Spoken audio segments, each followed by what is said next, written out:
Hello friends, welcome to Tanomika Sweet Home. இன்றைக்கி நம்ம ஒரு சூப்பரான டிஃபன் ரெசிபி தான் பார்க்க போகிறோம். அது என்னென்னா எக் ஸ்ப்ரெட் சப்பாத்தி. இதை வந்து நம்ம டிஃபனாகவும் சாப்பிட்லாம், இல்லை ஈவினிங் டைமில் ஸ்நாக்ஸ் மாதிரியும் சாப்பிட்லாம். சூப்பராக இருக்கும். இது எப்படி செய்கிறதுனா, இதுக்கு முதல்ல ஒரு கடாயை வச்சுக்கோங்க. அதில் ஒரு 2 ஸ்பூன் அளவுக்கு எண்ணெய் ஊற்றிக்கோங்க. எண்ணெய் சூடானோடனே இதில் கொஞ்சமாக கடுகு சேர்த்துக்கலாம். கடுகு பொரியட்டும். கடுகு பொரிஞ்சோடனே இதில் 2 வெங்காயம் வந்து நான் பெரிய வெங்காயம் வந்து நல்லா பொடியாக கட் பண்ணி வச்சுருக்கேன், அதை சேர்த்துக்கலாம். நல்லா கொஞ்சம் ஃபைனாக சாப் பண்ணிக்கோங்க. இதை சேர்த்துட்டு நல்லா வதக்கிக்கலாம்.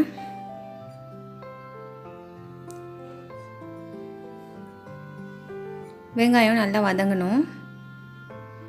நல்லா வதங்கினதுக்கப்புறம் இப்போ இது கூட கொஞ்சமாக தக்காளி சேர்த்துக்கலாம். இப்போ 2 வெங்காயம் சேர்த்தோம், அதே மாதிரி 2 தக்காளி வந்து சேர்த்துக்கலாம். அதையும் நல்லா ஃபைனாக சாப் பண்ணி சேர்த்துக்கோங்க.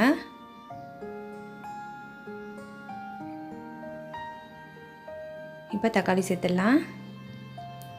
இப்போ தக்காளி நல்லா ஸ்மாஷ் ஆகிற அளவுக்கு நல்லா வதங்கணும். அது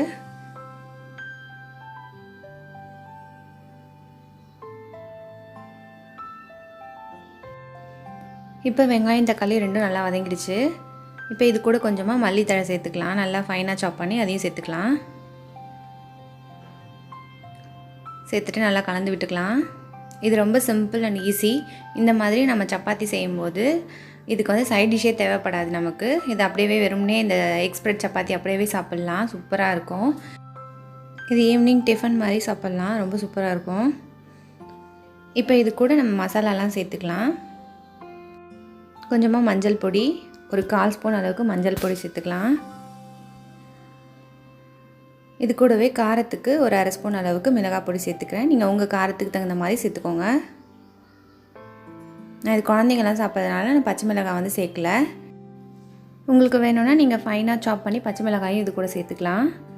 அது கூடவே கொஞ்சமாக ஒரு 1/2 ஸ்பூன் அளவுக்கு கரம் மசாலா வாசனைக்காக, ஒரு 1/2 ஸ்பூன் அளவுக்கு மல்லிப்பொடி, இது எல்லாத்தையும் சேர்த்துட்டு நல்லா மிக்ஸ் பண்ணிக்கலாம். கொஞ்சமாக தேவையான அளவுக்கு உப்பு சேர்த்துக்கலாம். இப்போ இது எல்லாத்தையும் சேர்த்து நல்லா மிக்ஸ் பண்ணிக்கலாம். இந்த வெங்காயம் தக்காளி கூடவே சேர்த்து லைட்டாக இதை வதக்கி எடுத்துக்கலாம்.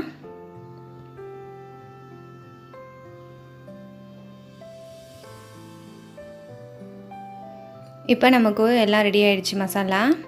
இதை வந்து நம்ம வேறு ஒரு கப்பில் வந்து ட்ரான்ஸ்ஃபர் பண்ணி எடுத்துக்கலாம். இப்போ வேறு கப்பில் ட்ரான்ஸ்ஃபர் பண்ணியாச்சு. இப்போ நம்ம இதில் வந்து முட்டையை உடச்சி ஊற்ற போகிறோம். நான் வந்து ஒரு 4 முட்டை வந்து இன்றைக்கி உடச்சி ஊற்றிக்கிறேன். இதில்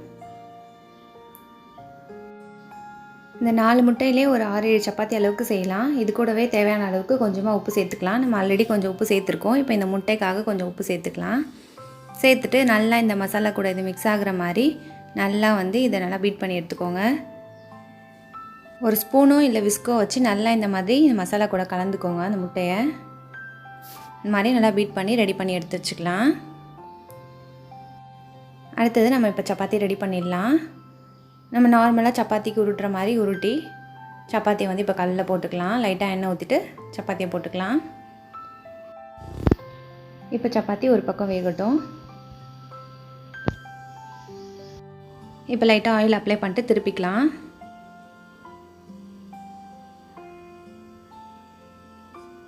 இதை வந்து நம்ம அவசரப்பட்டு முன்னாடியே வந்து ஸ்ப்ரெட் பண்ணிடக்கூடாது. சப்பாத்தி ஓரளவுக்கு வெந்ததுக்கு அப்புறம் தான் ஸ்ப்ரெட் பண்ணணும். ஏன்னா அப்புறம் மாவு வந்து உள்ளே வேகாமல் இருக்கும், மேலே இருக்க முட்டை மட்டும் சீக்கிரம் வெந்துடும். இப்போ ஓரளவுக்கு ஒரு சைடில் வந்து ரெடி ஆகிடுச்சு. இப்போ இன்னொரு பக்கமும் லைட்டாக வேகட்டும். இப்போ நம்ம எக் ஸ்ப்ரெட் பண்ணிக்கலாம். பாருங்கள், நம்ம ரெடி பண்ணி வச்சுருந்த எக் இது. இப்போ இதை வந்து நம்ம ஒரு கரண்டியில் எடுத்து ஸ்ப்ரெட் பண்ணிக்கலாம். இதில் எல்லா பக்கமும் வர மாதிரி இதை நல்லா ஸ்ப்ரெட் பண்ணி விட்டுக்கோங்க.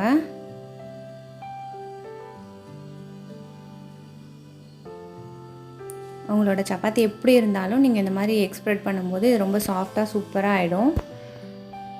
நல்லா டேஸ்டியாக இருக்கும் சாப்பிட்றதுக்கு.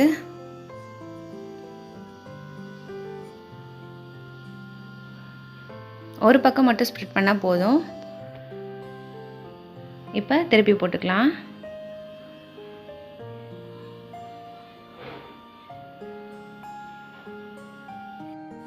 ரொம்ப நேரம் வேக விட வேணாம், லைட்டாக 1 நிமிஷம் இருந்தால் போதும். ஆல்ரெடி சப்பாத்தி வெந்துருச்சு. ஆயில் வேணால் லைட்டாக அப்ளை பண்ணிக்கோங்க. இப்போ டர்ன் பண்ணால் நம்மளோட சூப்பரான எக் ஸ்ப்ரெட் சப்பாத்தி ரெடி. பாருங்கள், சூப்பராக ரெடி ஆகிடுச்சு. கண்டிப்பாக நீங்களும் இதே மாதிரி ட்ரை பண்ணி பாருங்கள். உங்கள் குழந்தைங்களுக்கு கண்டிப்பாக இது பிடிக்கும். பாருங்கள் எவ்வளோ சூப்பராக இருக்குது. நல்லா சாப்பிட்றதுக்கு நல்லா டேஸ்டியாக இருக்கும். நல்லா சாஃப்டாக இருக்கும் சப்பாத்தியும். கண்டிப்பாக நீங்களும் இதே மாதிரி ட்ரை பண்ணி பாருங்கள். இந்த வீடியோ உங்களுக்கு பிடிச்சிருந்துச்சுன்னா லைக் பண்ணுங்கள், ஷேர் பண்ணுங்கள், கமெண்ட் பண்ணுங்கள். மறக்காமல் நம்ம சேனலுக்கு சப்ஸ்கிரைப் பண்ணுங்கள்.